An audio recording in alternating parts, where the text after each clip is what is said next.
కల్వకుంట్ల కుటుంబం ప్రతి ఒక్కరు ఏదో ఒక అవినీతి ఆరోపణలు ఎదుర్కొంటున్నారు, కేసులు ఎదుర్కొంటున్నారు, జైళ్ల పాలవుతున్నారు. పైపెచ్చు వాళ్లే ప్రభుత్వం పైన ఇష్టం చరిత్రలో మాట్లాడుతున్నారు. కేంద్రంలో భారతీయ జనతా పార్టీ ఉన్నది. కేసీఆర్ కుమార్తె కవిత పైన లిక్కర్ కుంభకోణానికి సంబంధించిన కేసు బుక్కయింది. ఆమె జైలుకు పోయి వచ్చింది. భారతీయ జనతా పార్టీ పగబట్టి మా మీద కేసు పెట్టింది. భారతీయ జనతా పార్టీ యొక్క అంతు చూస్తామని ఒక్క మాట కూడా బీఆర్ఎస్ పార్టీ అనడం లేదు, భయపడుతున్నది. కేంద్రంలో ఉన్న బీజేపీని చూసి ఉచ్చబోసుకుంటున్నారు. నిజంగా మీరు తప్పు చేయని వారైతే కవిత గారికి లిక్కర్ స్కామ్ లో పాత్ర లేకుంటే అన్ని రోజులు జైలు ఎన్నుకున్నారు. ఈ రోజు వరకు బెయిల్ మీదనే ఉన్నారు తప్ప కోర్టు యొక్క తీర్పు మాత్రం రాలేదు. తప్పు చేసిల్లు కాబట్టి మౌనంగా ఉంటున్నారు. సాక్ష్యాలు ఉన్నాయి కాబట్టి మౌనంగా ఉంటున్నారు. కోర్టుల చుట్టూ జైళ్ల చుట్టూ తిరుగుతున్నారు కాబట్టి మౌనంగా ఉంటున్నారు. అధికారంలో ఉన్నప్పుడు అధికారాన్ని అడ్డం పెట్టుకుని దోచుకున్నావు కాబట్టి, తప్పుడు పనులు చేశావు కాబట్టి, ఆ తప్పుడు పనులని వాళ్ళ కాంగ్రెస్ ప్రభుత్వం వెలికి తీస్తున్నది, విచారణ చేస్తున్నది. తప్పకుండా జైలుకు పోవాల్సిన పరిస్థితి వస్తుందని తెలిసి నేను జైలు పోవడానికి సిద్దమే అని చెప్పడం అంటే ప్రజల సానుభూతిని పొందటారు. ఇక కేసీఆర్ మీద, హరీష్ రావు మీద త్వరలోనే కాళేశ్వరం అవకతవకలపై చేసిన కమిషన్ ను హాజరు కావాలని నోటీసులు ఇచ్చింది. కుటుంబం మొత్తం 10 ఏళ్ల కాలంలో విచ్చలవిడిగా అవినీతికి పాల్పడి, అధికార దుర్వినియోగానికి పాల్పడి చేసిన తప్పులు ఒక్కొక్కటి బయటికి వస్తుంటే కాంగ్రెస్ ప్రభుత్వం పైన విపరీతమైన దాడి చేస్తున్నారు. కడియం శ్రీహరి అవకాశవాది బీఆర్ఎస్ లో గెలిచి కాంగ్రెస్ పార్టీలోకి వచ్చారు అని నేడు ఈ రోజు ఒక మాట చెప్పాలనుకున్నారు. గత బీఆర్ఎస్ ప్రభుత్వంలో 10 సంవత్సరాలుగా కల్వకుంట్ల కుటుంబం చేసిన అనేక అవినీతి కార్యక్రమాలు నాకు తెలుసు. ధరణిలో 100 ఎకరాల భూములను, ధరణిని అడ్డం పెట్టుకుని 100 ఎకరాల భూములను హైదరాబాద్ లో ఆక్రమించుకున్న విషయం కూడా నాకు తెలుసు. ఏనాడో ఒకరోజు పాపం అడుగుతుంది. పాపం పండిన రోజు వీళ్ళందరూ కూడా కోర్టుల చుట్టూ, జైళ్ల చుట్టూ తిరగవలసి వస్తుంది.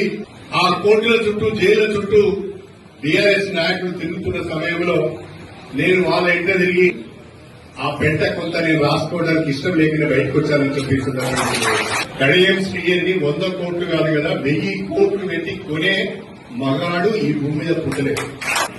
నా 30 ఏళ్ల రాజకీయ జీవితంలో ఎవరికైనా సహాయం చేశానే తప్ప వాళ్ళ దగ్గర నుంచి ఒక పైసని ఆశపడలేదు. ఈ నియోజకవర్గంలోనే కాదు, తెలంగాణ వ్యాప్తంగానే కాదు, ఎక్కడైనా కడియం శ్రీహరి అధికారాన్ని అడ్డు పెట్టుకుని భూ కబ్జా చేశాడు, వేరే వాళ్ళని బెదిరించి వాళ్ళ దగ్గర నుంచి భూమిని లాక్కున్నాడు, ఆయన పేరు మీద, ఆయన కుటుంబ సభ్యుల పేరు మీద రిజిస్ట్రేషన్ చేయించుకున్నాడు అనే సాక్ష్యాలు ఏమైనా ఉంటే మీరు బయట పెట్టండి, నేను దానికి బాధ్యత వహిస్తాను.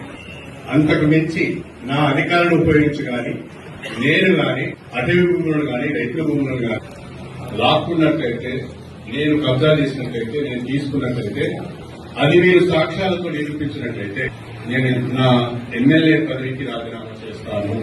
నా ఎమ్మెల్యే పదవికి రాజీనామా చేయడమే కాకుండా శాశ్వతంగా రాజకీయాల నుంచి తప్పుకుంటాను. మీకు ఒక అవకాశం ఇస్తున్నాను.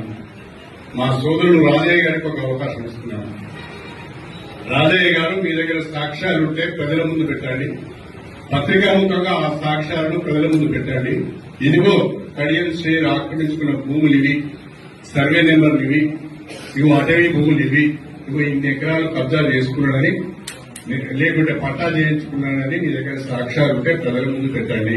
అది నిజమైనదైతే, సాక్ష్యాలు కరెక్ట్ అయినట్టయితే నేను తక్షణమే నా ఎమ్మెల్యే పదవికి రాజీనామా చేస్తాను, రాజకీయాల నుంచి తప్పుకుంటాను. అప్పుడు రాజయ్య గారికి ఒక అవకాశం వస్తుంది, పోటీ చేసే అవకాశం వస్తుంది. గెలుస్తాడా లేదనేది నా చేతిలో లేదు, అది ప్రజలు నిర్ణయించాలి. గెలుస్తాడా లేదనేది ప్రజలు నిర్ణయించాలి.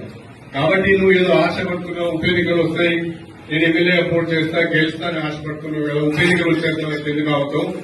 ఈ వారం రోజులను బట్టి అని కనుక ఈ దగ్గర సాక్ష్యాలన్నీ కనుక ప్రజల ముందు పెడితే, ఆ సాక్ష్యాలు నిజమేని ప్రజలు భావిస్తే, లేక అధికారులు భావిస్తే, తప్పకుండా నా ఎమ్మెల్యే పదవికి రాజీనామా చేసి రాజకీయాల నుంచి తప్పుకొని పోటీ చేసే అవకాశం మాత్రం నీకు ఏదో ఒక పార్టీ నుంచి వస్తుంది.